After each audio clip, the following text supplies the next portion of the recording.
Sesi yang kedua, Bapak dan Ibu, adalah memahami metodologi kualitatif. Sebelumnya, saya akan memberikan penjelasan dulu, penelitian kualitatif itu apa sih? Penelitian kualitatif adalah mengapa kemudian penelitian kualitatif ini dianggap mampu atau lebih bisa menjelaskan suatu fenomena di dalam public health atau kesehatan publik, terutama ketika Bapak dan Ibu ingin melakukan penelitian terkait dengan kebijakan kesehatan publik. Mengapa? Yang pertama adalah munculnya pemahaman yang jauh lebih baik di beberapa dekade belakangan ini bahwa suatu penyakit bisa muncul, atau mengapa kelompok masyarakat tertentu rentan dengan satu penyakit tertentu, atau mengapa kebijakan yang dibuat pemerintah itu gagal ketika diimplementasikan untuk bisa membantu masyarakat memerangi penyakit tertentu misalnya.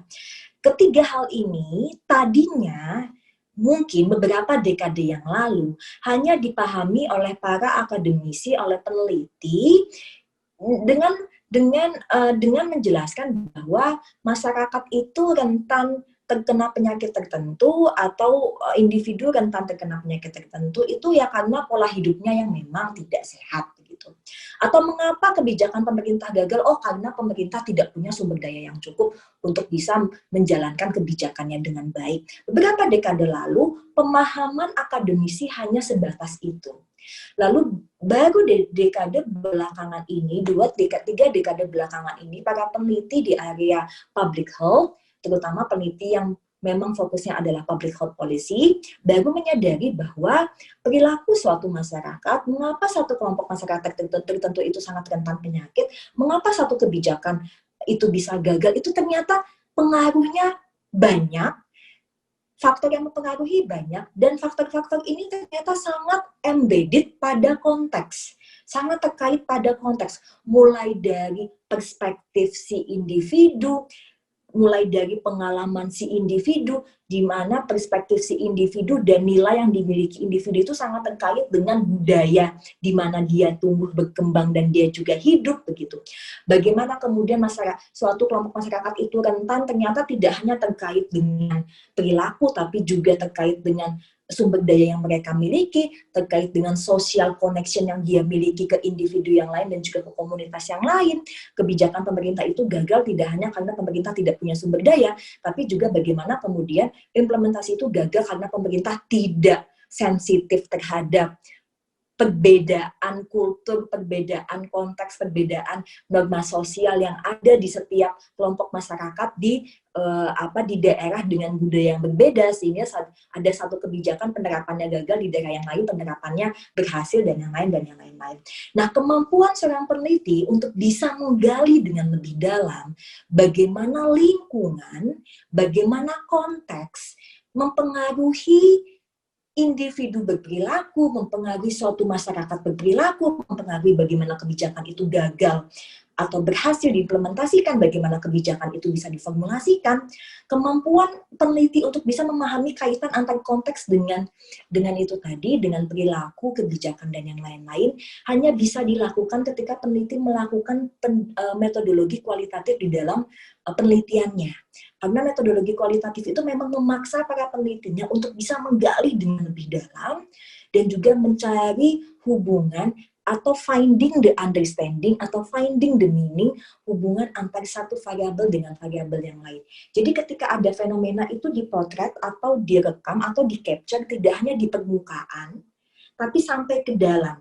Jadi tidak hanya mendeskripsikan atau mengidentifikasi faktor-faktor apa saja yang mempengaruhi, tapi ketika Bapak dan Ibu melakukan kualitatif, Bapak dan Ibu sampai pada titik faktor-faktor ini apakah saling berhubungan atau tidak ya, begitu. Itu adalah kekuatan penelitian kualitatif. Selanjutnya, admin, next.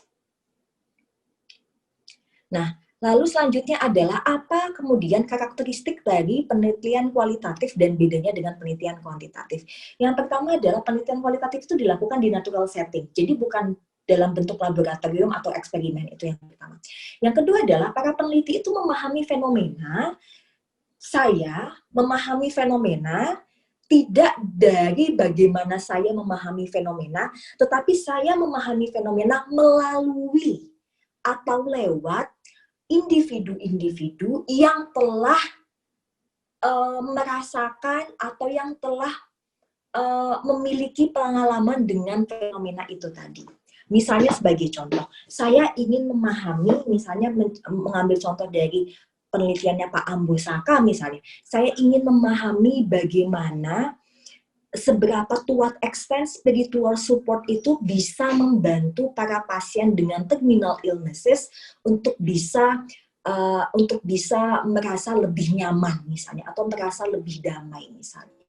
Saya ingin memahami fenomena bagaimana pengaruh spiritual support terhadap kemampuan pasien untuk bisa merasa damai, merasa nyaman. Ini fenomena yang ingin saya teliti. Tentu saja saya bisa meneliti fenomena ini ketika saya mewawancarai atau mengobservasi atau mendapatkan jawaban dari para individu yang mengalami atau menderita terminal illnesses, menderita penyakit yang sudah terminal. Lalu yang kedua, para individu yang telah mendapatkan spiritual support. Jadi saya berusaha untuk memahami suatu fenomena melalui meanings, understanding, perspektif dari para individu yang telah melalui atau telah melewati fenomena tersebut. Begitu. Lalu, penelitian kualitatif juga sangat sensitif terhadap konteks ya, tadi yang sudah saya katakan bahwa perilaku suatu individu, perilaku suatu unit, perilaku suatu organisasi, bisa jadi pemerintah, bisa jadi klinik, masyarakat, atau rumah sakit, sangat dipengaruhi oleh social dan material circumstances, jadi lingkungan sosial dan lingkungan material, sumber daya, lingkungan sosial, pengalaman yang mereka punya, perspektif yang mereka punya, dan juga sejarah. Perspektif ini kan sangat tergantung dari nilai budaya, sejarah ini juga sangat tergantung dari apa yang telah mereka lalui sebelumnya. Lalu, kemampuan peneliti untuk bisa menjelaskan fenomena dan bagaimana fenomena ini sangat terkait dengan konteksnya itu adalah ciri paling kuat dari penelitian kualitatif. Next, admin. Lalu ada dua macam, Bapak dan Ibu, fungsi dari penelitian kualitatif. Tidak selamanya, kalau selama ini pernah ada yang mengatakan, Mbak Indri, penelitian kualitatif itu pasti ini ya, penelitian-penelitian grounded teori untuk bisa membangun teori ya, atau penelitian yang tujuannya memang untuk bisa expanding the existing theory, untuk mengembangkan teori yang sudah ada. Jawabannya tidak selalu, Bapak dan Ibu. Jadi penelitian kualitatif itu ada dua fungsinya. Yang pertama adalah penelitian yang lebih teoritis, tentu saja kemudian fungsi atau tujuan dari penelitian itu adalah untuk membangun teori, untuk menguji teori, atau untuk expanding atau untuk mengembangkan teori yang sudah ada. Jadi jangan salah, teori testing itu juga ada di kualitatif ya. Jadi kualitatif itu juga ada paradigmanya yang menggunakan positivistik. Saya adalah peneliti kualitatif yang memang paradigma saya positivistik begitu. Lalu yang kedua, ada penelitian yang memang penelitian aplikatif atau applied research begitu. Yang memang biasanya penelitian ini digunakan untuk bisa memahami bagaimana agenda setting di dalam kebijakan, bagaimana diskusi di dalam pembuatan kebijakan, bagaimana kebijakan itu diformulasikan atau bagaimana kebijakan itu dibuat, bagaimana kebijakan itu diimplementasikan, dan bagaimana kebijakan itu kemudian dievaluasi. Jadi misalnya kalau Bapak dan Ibu ingin meneliti suatu penelitian tidak teoretikal tapi lebih ke applied, lebih ke penelitian yang lebih aplikatif yang tujuannya adalah untuk mengevaluasi atau untuk menganalisis proses pembuatan kebijakan mulai dari agenda settingnya, policy discussion, policy formulation, policy implementation, sampai policy evaluation, itu boleh banget menggunakan penelitian kualitatif. Next, admin. Selanjutnya adalah ini ada beragam bentuk penelitian kualitatif. Yang pertama adalah penelitian kualitatif yang bentuknya adalah kontekstual atau deskriptif atau eksploratori.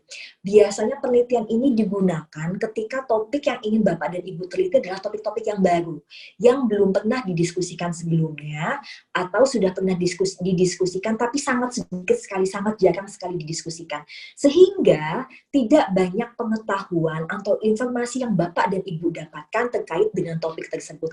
Artinya adalah topik ini masih berada pada fase eksploratori. Jadi Bapak dan Ibu sebagai peneliti masih meraba-raba kira-kira fenomena ini muncul kenapa ya?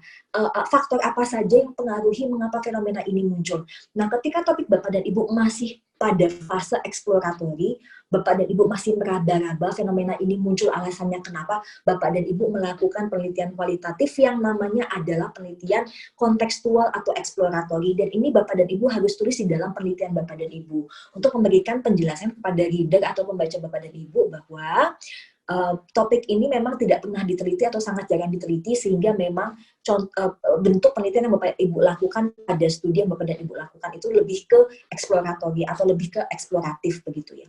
Yang kedua adalah penelitian explanatory. Nah, penelitian ini biasanya topik yang Bapak dan Ibu sudah teliti itu tuh sudah cukup banyak yang meneliti. Artinya adalah Bapak dan Ibu sudah bisa mengidentifikasi variabel apa saja atau faktor apa saja atau aspek apa saja yang mempengaruhi mengapa suatu fenomena muncul. Nah, kemudian di dalam penelitian explanatory yang perlu Bapak dan Ibu lakukan adalah memahami hubungan atau korelasi antara satu faktor dengan faktor yang lain, atau hubungan antara satu variabel dengan variabel yang lain. Atau misalnya Bapak dan Ibu juga ingin menganalisis dari kesekian faktor yang ada, mana sih dari sekian variabel yang ada, mana sih variabel yang paling powerful, variabel yang paling dominan menentukan mengapa suatu fenomena itu muncul begitu. Itu adalah penelitian yang explanatory. Ada juga penelitian evaluatif yang isi penelitiannya adalah untuk mengevaluasi kebijakan begitu. Jadi mulai bagaimana kebijakan itu didiskusikan, dibuat, diimplementasikan hingga dievaluasi begitu.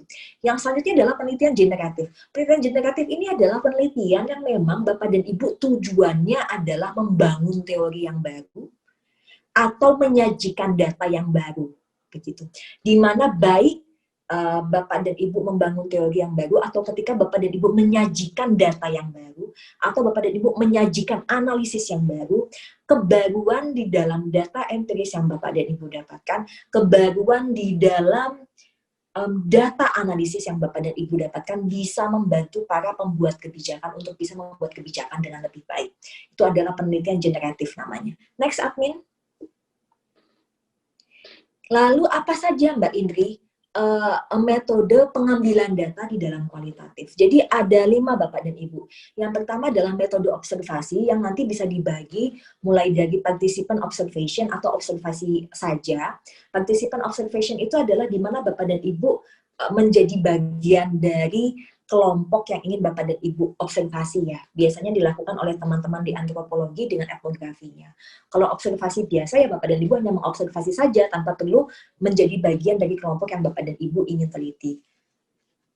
Yang kedua adalah in-depth interviewing atau wawancara mendalam. Bisa dipahami ya Bapak dan Ibu bahwa wawancaranya harus mendalam. Wawancaranya bisa Bapak dan Ibu sendiri saja, lalu dengan responden, bisa juga Bapak dan Ibu wawancara dengan teman Bapak dan Ibu begitu. Atau yang Bapak Ibu wawancarai ada 2 orang sekaligus begitu.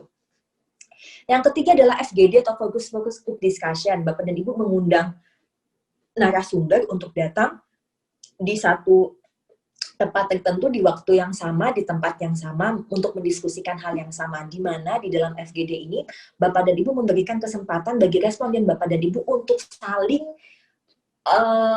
menawarkan argumen, untuk saling berdiskusi, untuk saling merefleksikan jawaban satu sama lain masing-masing. Begitu. Jadi FGD seperti itu. Bapak dan Ibu punya keleluasaan seperti itu. Yang keempat adalah naratif. Jadi Bapak dan Ibu menganalisis narasi.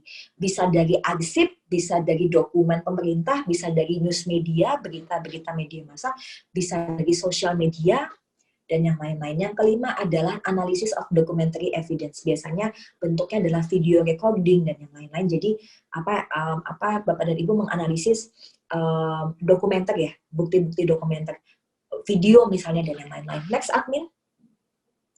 Lalu kemudian bisa dibagi. Tadi kan adalah metode pengambilan datanya. Lalu bentuk datanya itu apa ya? Bentuk datanya ada 2 Bapak dan Ibu. Yang pertama adalah naturally occurring data. Artinya apa? Di dalam naturally occurring data, Bapak dan Ibu sebagai peneliti itu posisinya sebagai outsider. Bapak dan Ibu tidak punya kemampuan untuk bisa menentukan data apa yang ingin Bapak dan Ibu dapatkan. Bapak dan Ibu tidak punya kemampuan untuk bisa menggerakkan responden Bapak dan Ibu untuk bisa menjawab pertanyaan tertentu atau untuk bisa menunjukkan data tertentu. Bapak dan Ibu tidak punya kekuatan untuk itu. Bapak dan Ibu adalah outsider. Bentuk datanya adalah participant observation, documentary analysis, discourse analysis, dan juga conversation analysis. Yang mana di kesemua data ini, datanya sudah ada, datanya sudah given. Terutama untuk documentary analysis, discourse analysis, dan juga conversation analysis. Di dalam participant observation atau observation, Bapak dan Ibu kan juga hanya sebagai outsider ya. Bapak dan Ibu nggak bisa tuh meminta responden untuk mendiskusikan suatu hal tertentu atau meminta responden untuk menunjukkan suatu sikap atau perilaku tertentu, nggak bisa. Bapak dan Ibu tidak punya power untuk bisa menentukan bagaimana responden itu bisa menunjukkan data apa yang Bapak dan Ibu inginkan begitu. Selanjutnya, admin. Yang kedua adalah generated data. Generated data ini adalah data atau pengambilan data di mana Bapak dan Ibu punya power atau punya kemampuan untuk bisa meminta atau untuk bisa guiding, memberikan guidance kepada responden Bapak dan Ibu untuk memberikan data tertentu yang Bapak dan Ibu butuhkan. Misalnya yang pertama adalah biographical method, yang kedua adalah interview, yang ketiga adalah group discussion. Kok bisa Mbak Indri ini generated data? Karena ketika Bapak dan Ibu melakukan interview, Bapak dan Ibu bisa menanyakan pertanyaan tertentu kepada responden Bapak dan Ibu, sehingga data yang diberikan oleh responden Bapak dan Ibu adalah data yang Bapak dan Ibu butuhkan. Begitu. Di dalam FGD, Bapak dan Ibu bisa melontarkan satu pertanyaan tertentu, di mana ketika pertanyaan itu terlontarkan, responden atau narasumber yang Bapak dan Ibu panggil ini bisa memberikan argumen satu dengan argumen yang lain, mereka saling mempertentangkan argumen, mereka juga bisa saling berdiskusi, mereka juga bisa saling merefleksikan pengalaman mereka satu sama lain. Di situ artinya Bapak dan Ibu punya kemampuan untuk bisa mengintervensi data apa yang Bapak dan Ibu ingin dapatkan. Kalau biographical method, bagaimana Bapak dan Ibu kemudian bisa melakukan pengambilan data dari biografi seseorang. Mengapa ini generated data? Karena Bapak dan Ibu punya kemampuan untuk mengambil di bagian mana dari biografi seseorang ini yang mau saya ambil, saya jadikan data di dalam penelitian saya. Artinya Bapak dan Ibu punya power untuk menentukan data mana yang mau Bapak dan Ibu dapatkan, data mana yang Bapak dan Ibu tidak penting sehingga tidak perlu Bapak dan Ibu masukkan di dalam penelitian Bapak dan Ibu. Next, admin. Lalu selanjutnya adalah Mbak Indri, memungkinkan ya penelitian kualitatif itu menggunakan secondary data? Memungkinkan sekali. Berarti penelitian yang saya lakukan itu nggak punya nilai kebaruan ya Mbak, kalau saya menggunakan data sekunder. Kalau misalnya penelitian saya kualitatif. Jawabannya adalah belum tentu Bapak dan Ibu.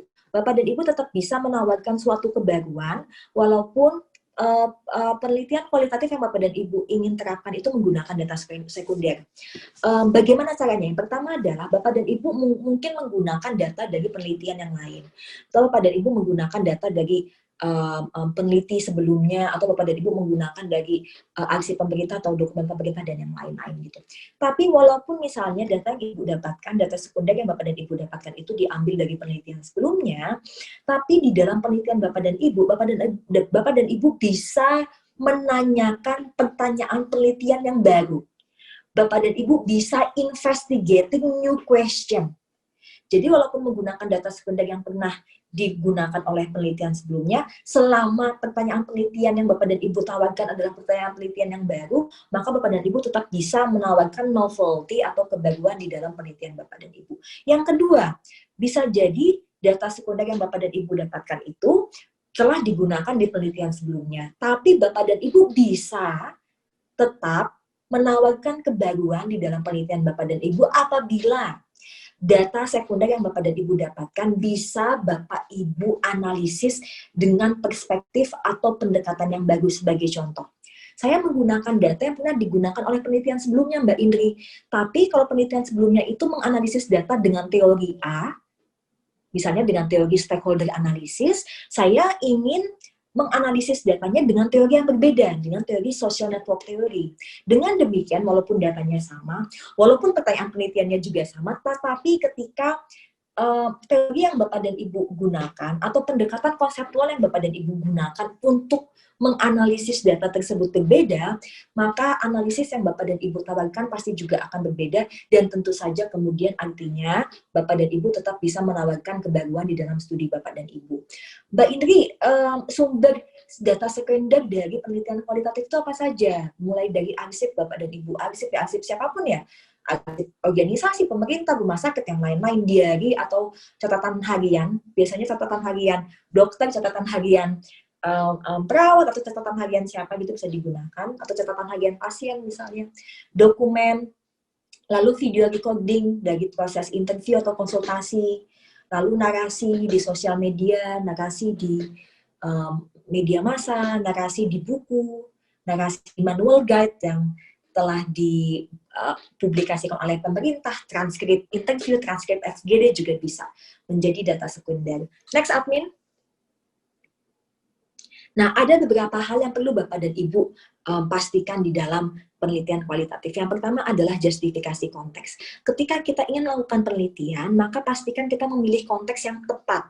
Misalnya ketika saya ingin melakukan penelitian mengenai stunting, maka sebaiknya saya melakukan penelitian di daerah di mana kasus stunting itu banyak. Atau saya bisa meneliti kasus stunting di daerah di mana kasus stunting mungkin tidak banyak, tapi kasus stuntingnya parah-parah atau sangat parah begitu. Atau bisa juga, misalnya Mbak Indri, kasus stunting yang parah mungkin ada di NTT ya Bapak dan Ibu. Tapi mungkin saya nggak mungkin ke NTT, bisa nggak saya melakukan penelitian kasus stunting tapi di daerah yang lain? Boleh Bapak dan Ibu.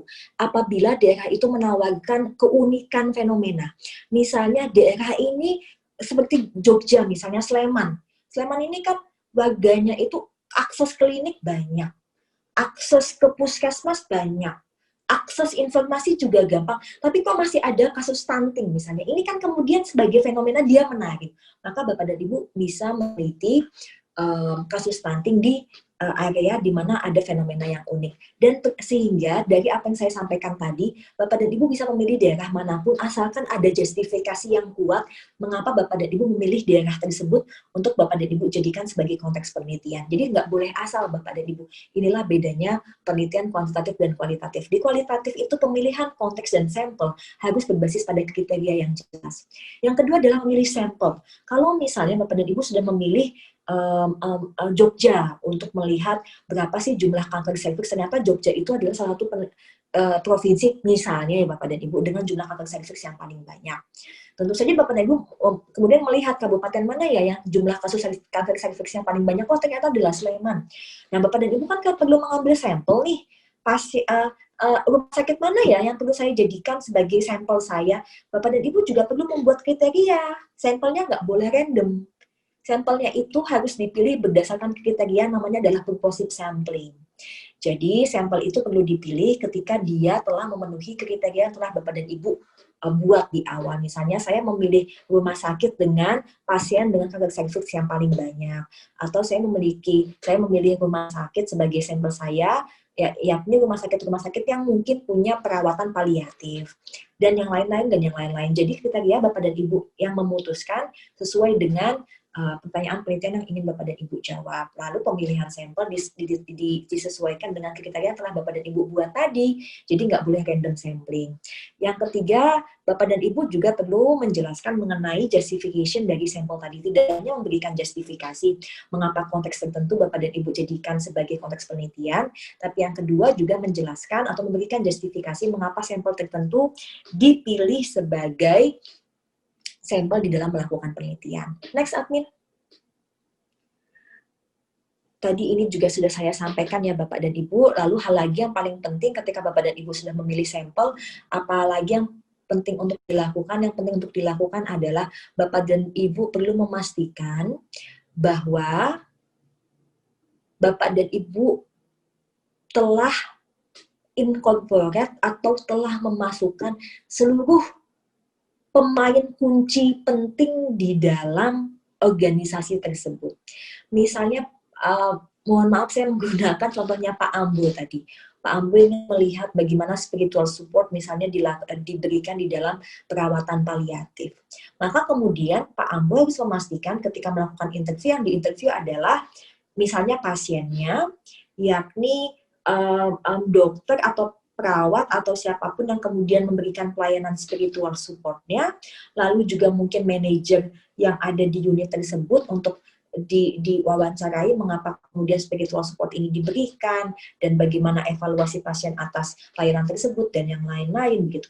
Dan juga mungkin beberapa perawat yang juga bekerja dengan pasien tersebut yang mendampingi pasien tersebut ketika mendapatkan perawatan paliatif misalnya. Artinya adalah ketika saya memutuskan menggunakan kualitatif, saya telah memilih sampel, maka saya perlu memastikan bahwa pemain kunci, pemain penting, narasumber penting di dalam penelitian saya itu harus saya dapatkan informasi dari mereka semua, begitu. Dan juga sampel ini perlu beragam, Bapak dan Ibu. Semakin beragam, semakin baik. Misalnya Bapak dan Ibu, contoh saya menggunakan contoh saya ya, ketika saya ingin, penelitian saya kan mengenai korupsi di BUMN ya, mohon maaf mungkin berbeda dengan penelitian Bapak dan Ibu. Maka kemudian sampel yang saya pilih adalah BUMN yang ada di sektor yang berbeda, Pertamina, sektor eksplorasi minyak, lalu juga ada PTPN, sektor perkebunan, lalu juga ada Perindo, sektor transportasi, lalu ada Krakatau Steel, sektor factory atau manufacturing begitu. Jadi penting juga di dalam penelitian kualitatif ketika memilih sampel itu pilihlah sampel beragam gitu. Mungkin ketika Bapak dan Ibu ingin meneliti mengenai perawatan paliatif, pilih sampel rumah sakit dengan sumber daya yang banyak dan juga rumah sakit dengan sumber daya yang sedikit. Lalu melihat apakah ada perbedaan dari kualitas perawatan paliatif yang diberikan ketika rumah sakit itu punya sumber daya yang banyak versus rumah sakit dengan sumber daya yang sedikit, misalnya sebagai contoh seperti itu. Next, admin. Nah, lalu yang paling penting lagi adalah data saturation. Indri saya itu kan harus mengumpulkan sampel. Lalu saya bisa tahu dari mana bahwa sampel yang saya dapatkan itu sudah cukup atau belum. Nah, Bapak dan Ibu itu perlu yang namanya mengetahui data saturation untuk bisa menentukan apakah sampel saya sudah cukup 3 atau saya harus menambah sampel hingga 10 misalnya. Artinya apa data saturation? Artinya seperti ini. Bapak dan Ibu misalnya ingin melihat bagaimana spiritual support itu bisa membantu para pasien yang mendapatkan perawatan paliatif misalnya di satu area tertentu, misalnya DIY. Bapak dan Ibu pilih semua kabupaten. Beberapa sampel sudah Bapak dan Ibu dapatkan, misalnya sebagai contoh, saya sudah mengambil 5 sampel nih Mbak Indri, 5 rumah sakit nih sudah saya wawancarai, pasiennya, dokternya, perawatnya, dan yang lain-lain. Bagaimana Pak, apakah sudah mendapatkan semua data yang Bapak inginkan? Iya Mbak Indri, dari 5 sampel ini ternyata setiap sampel memberikan saya informasi yang baru. Informasinya berbeda antara satu sampel dengan sampel yang lain. Walaupun polanya sama, tapi informasinya itu baru satu sama lain. Oke, kalau begitu Bapak nambah sampel lagi, tambah 5 sampel lagi misalnya. Lalu misalnya Bapak dan Ibu menambah 5 sampel lagi. Ketika Bapak dan Ibu menambah 5 sampel, artinya Bapak dan Ibu sudah punya 10 sampel ya.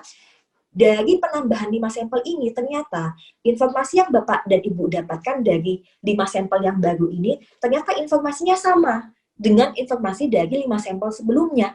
Artinya adalah, informasi yang Bapak dan Ibu dapatkan, sudah tidak ada lagi yang baru. Informasi yang Ibu Bapak Ibu dapatkan dari kelima sampel yang baru ini ternyata sama saja dengan informasi yang Bapak dan Ibu dapatkan dari 5 sampel sebelumnya. Artinya adalah Bapak dan Ibu tidak lagi mendapatkan sampel dengan informasi-informasi yang baru. Bapak dan Ibu tidak lagi mendapatkan kebaruan informasi. Artinya adalah Bapak dan Ibu sudah mencapai apa yang namanya data saturation.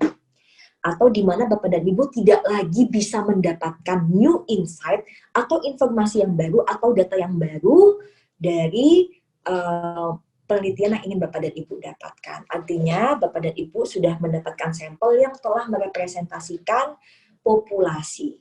Next, admin. Bagaimana meminimalisir bias? Meminimalisir bias adalah yang pertama, Bapak dan Ibu wawancara lebih dari 1 orang. Tadi yang saya katakan, kalau wawancara perawat, ya perawatnya jangan 1 orang yang diwawancarai, tapi lebih dari 1 orang untuk meminimalisir bias. Data yang Bapak dan Ibu dapatkan, wawancara pasien dengan 1 tapi lebih dari 1 begitu. Lalu yang kedua adalah yang sering saya lakukan ketika saya sudah mendapatkan data, lalu data itu saya tulis di dalam satu dokumen, lalu bagaimana saya menganalisis juga saya tulis. Biasanya data yang saya dapatkan dan pembacaan saya atas data biasanya saya berikan lagi kepada responden saya, Bapak dan Ibu, untuk memastikan apakah data yang saya dapatkan dan pembacaan saya atas data itu salah atau tidak. Itu adalah cara bagaimana saya bisa meminimalisir bias begitu. Lalu yang selanjutnya adalah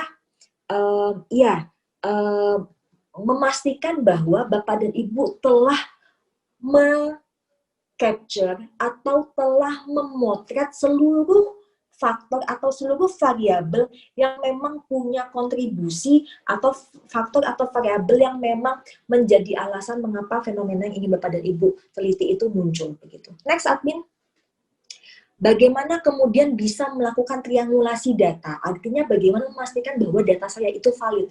Ada banyak cara Bapak dan Ibu. Pertama adalah mengkontraskan antara jawaban dari satu responden ke responden yang lain, dikontraskan, dilihat apakah informasi dari satu responden dengan responden dan yang lain itu punya pola yang sama atau tidak. Ketika punya pola yang sama, artinya data itu bisa dikatakan valid. Ketika berbeda, maka Bapak dan Ibu perlu mengkontraskan, begitu, mengkontraskan untuk mencari mana sih data yang paling tepat.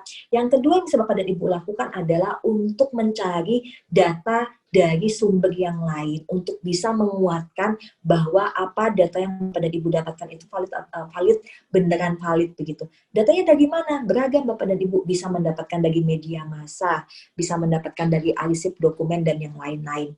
Selanjutnya, nah ini adalah contoh sedikit, admin silakan next slide.